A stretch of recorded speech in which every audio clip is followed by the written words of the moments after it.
into neutral, and then some forward revs. So that's worked out really well. I'll tell you something as well. Some speeding boats. We're not speeding, but not slowing down. I think maybe out of perhaps 40 boats, 50 boats that have passed, maybe one or two slowed down. So I've got no qualms anymore. I'm not arsed. If someone shouts, they shout. And it's hard to do this. I don't like doing it. It doesn't come naturally to me. But I'm not playing the game anymore. Not in the summer anyway. Everybody's they're just motoring along. Fair enough, you know. They've got places to go, things to visit, people to see, whatever they've got. But I'm just going to join in with the general mayhem, and I'm not slowing down. So I'm doing a very short cruise today. I'm leaving lovely little town of Fradley. It's all very new buildish. You know, everything looks like 80s, 90s, noughties, and you can see. You know, it seems like it's got a nice vibe about it. I don't have a problem with it at all. Fradley seems pretty good to me.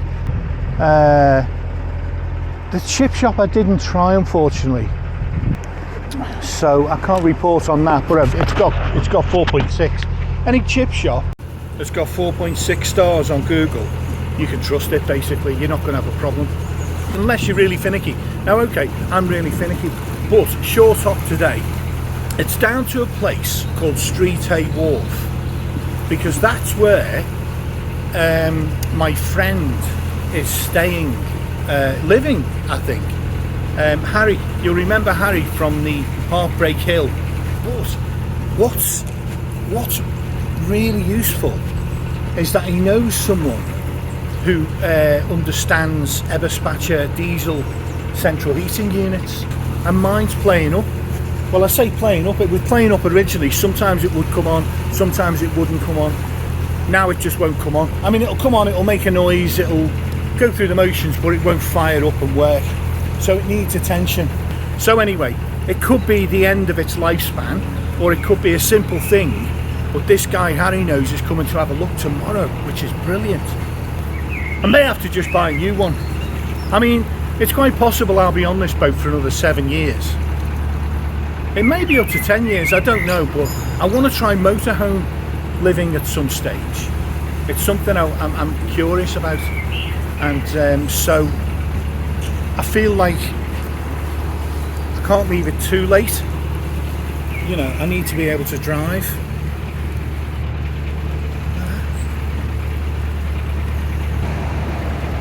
Got a whole sort of a whole camp set up there. Wow, look at that.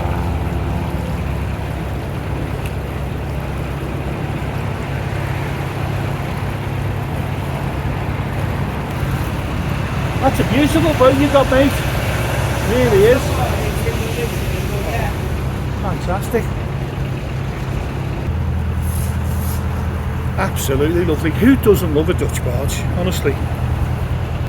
In a nice rural spot, I wouldn't have any problem living in one of them. I nearly got one. That was one of my alternative plans. One of my alternative plans for retirement was to buy a static caravan. Let's find out where the hell we are. Right, we've got, this is saying a mile. What are we doing? We are doing 3 miles and at 2.9, 2.8, 2.7. I don't know what we're doing. As I say, short cruise, and I'm going to stop there for a little while because it's my best chance of getting an economical, affordable fix done to the central heating unit. Is this friend of Harry's. If Harry recommended him, then he'll be okay. He won't be a con man, and he won't be a cowboy. And sadly, they're all too common. They're all too common, both species. There's a couple of GRP, one GRP or next to a bit of an old narrowboat, and these are the sorts of people who I feel might be inclined to shout if people go past a little bit fast. So out of cowardice, I'm going to slow down for these guys. But these are two of your characters that you see. The sort of guys who live on boats.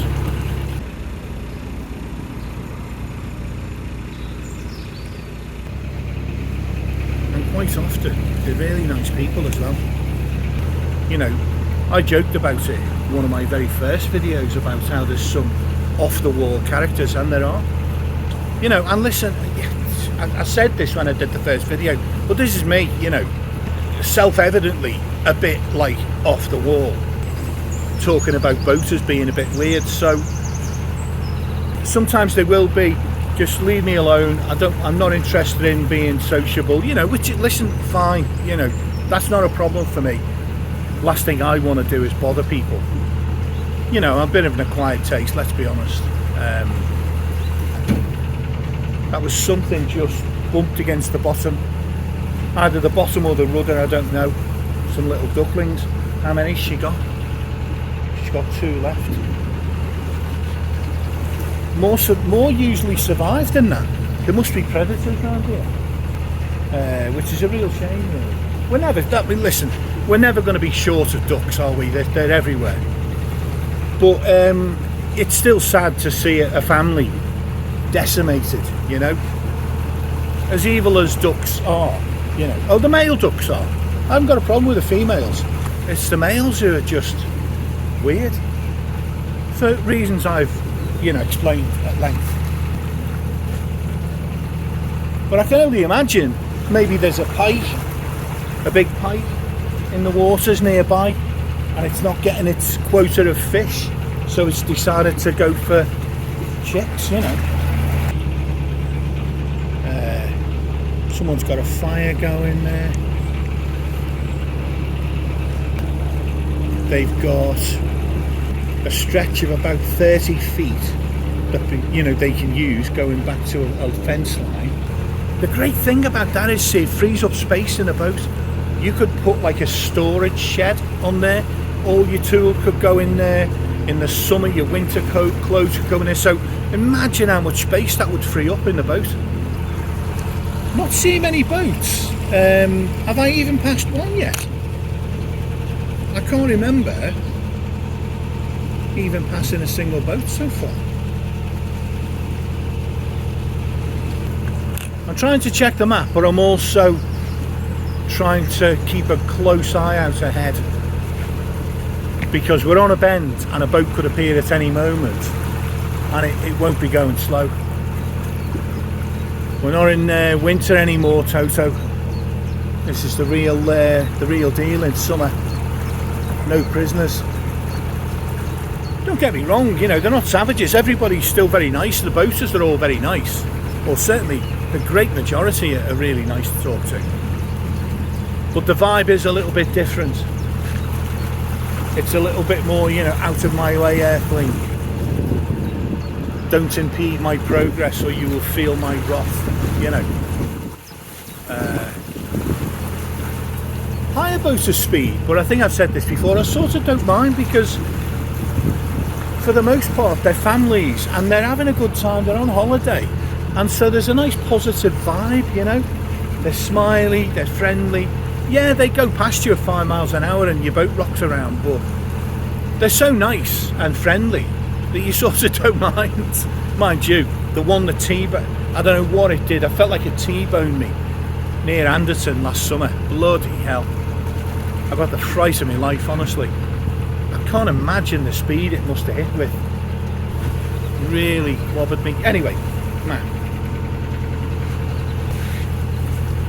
Bridge 86 is what I'm looking at. Right, there's a bridge coming up which is just ahead, I can see, and then bridge 86, perhaps a third of a mile after that, and that's where Harry's going to bring his friend tomorrow sometime to take a look. I don't know how it's going to go. Ideal scenario, he brings like a glow pin or a plug or something, whatever they use. He happens to have it on him and he fixes it there and then, and you know, we all have a celebratory drink. That's not likely to happen. With it being 8.5 years old, there's a thing in my mind about how much money it's worth spending, because if one thing goes on these heating units, it's a fair bet something else is going to go within a year or two, and pretty much everything that you replaced on an Everspatcher costs you £200 or more. So a new ECU, the electronic control, your sophisticated ECU, a new one of them is nearly £300. A new fuel pump is £250. Everything, and that's not counting the labour of the guys to fit it. And there's a brand new unit on the market, which I know there is, for £900. That's a horrible bill to have to face. Anyway, it probably won't come to that. It'll probably be, I think, something he can fix. I think it's odds on he'll be able to do something with it, and I'll be up and running, because you need your central heating. This is what people don't realise. You think, oh well, it's warm enough. Yeah, it's warm enough during the day, but when you get up first thing in the morning, it's down to about 10 degrees, 12 degrees. That's quite chilly. You don't want to be sat having a cup of coffee watching an amateur boater video at 12 degrees. So yeah, you just need that little half an hour blast on the central heating just to take the chill off the boat, you know. So central heating, this is where you need it. In the winter you've got your coal stove, keeps the boat warm 24/7. It's always comfortable. It's actually colder getting up in the morning in April, in fact in May, late May, than it is in December. Because in December the stove's left on all night, just ticking over, you know, burning very slowly, and it keeps the boat at a constant sort of 20 degrees, sometimes more. So you get up in the morning, you can walk around without a shirt on, you're not cold, you know. That's a busy road there. It's never not busy really. So I'm looking for where I can moor here. I'm in mooring mode now. And to make the job of the repair guy easier and quicker for me to get into town, I want to be close to that bridge up ahead. Like this here is heavily overgrown with trees. It's not overgrown, sorry, it's overshadowed by trees. And we're not in a heat wave, so I don't need the shade. Can you see the mud on the towpath there? It's not full of mud, but there are significant patches of mud. And this is dry weather as well. When you see these patches of mud in dry weather, you know that in the rainy weather it's going to be diabolical. Anyway, listen, I'm close to the bridge. I'm about 300 yards short. Genuinely, I don't just randomly throw out this figure 300 yards. Not randomly. I do throw it out, but not randomly. But the Armco finishes here.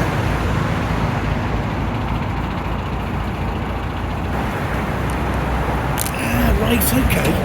There is some Armco just before the bridge.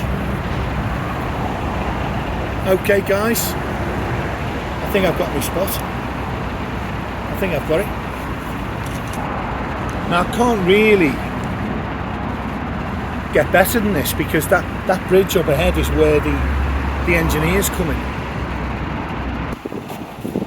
But this is great. This is good. Yeah. This will do me. Because it's open expected. This is the mooring, Streethay Wharf. You see the little sign there, it's just beyond the bridge, and the moorings extend, I think, for a couple of 100 yards, and the wharf itself then further down, so it's not immediately there. Across the cut is the A38, one of the busiest A roads in the Midlands, I think. I used it many times when I was travelling back from Birmingham towards Liverpool. Many a time went on the A38 when the M6 had problems, which was distressingly often, or depressingly often. So this is it. If it's going to take a while, if we need parts ordering, if we need bits, I don't know. If it's all going to take a while, I may be here for like up to a week. It may even be 2. I mean, I'm allowed to stay for 2, I think. There's a co-op about 1.5 miles on the edge of Lichfield, so I'm not completely isolated, it's not miles away, it's fairly handy, especially on the bike. But there's just bugger all here really, and you've got the road, so it's a nice mooring, but it's not a great mooring. And listen, if it gets the diesel central heating fixed, I'm all for it, obviously. I'll do it. I'll stay for 2 weeks, because it's getting a professional out of a marina or someone from the internet. There's usually something like a £50 call out charge, plus there'll be some labour. I think someone quoted 70 odd pounds an hour, so it could take 2 hours to strip down your unit. They're going to charge you 150 quid just to find out what's wrong with it. Then they order a replacement part, which you might pay £200 for. Then it takes them another hour's labour to install it and reassemble the thing. 600 quid. For £900 you can have a brand new unit that will be good for about 10 years. So it's worth someone having a look at it, and that's what, hopefully that'll happen tomorrow. But it's by no means certain that it's going to be a fix. You know, I've already sort of mentally decided, if it costs more than say £300 to fix it, I don't want a unit that's approaching 9 years old, you know, with a £300 bill, and who knows what the next thing is. It seems to me like a more sensible thing to spend the 900, and it, you know, then I'll have a good reliable diesel central heating for as long as I'm on the boat, because you know, I don't know how much longer I'm going to be on this thing. I mean, I'm really enjoying the variety, traveling around all the different places, you know, seeing a different side of the country. You really do see a different side to it. So I'm enjoying it, but I don't know how much longer that novelty, that interest will last. Nobody knows. Lots of vloggers and lots of other people, you talk about vloggers, because I've seen vloggers, so you know, you track what they're up to, sort of. That sounds stalkerish. I'm not a stalker, I'm too lazy. But so you sort of, you know, you follow. Track sounds a bit intense, doesn't it? You follow their progress, and many of them pack in boating and move off of their boat and onto land after a few years. Some of them after like a year, you know.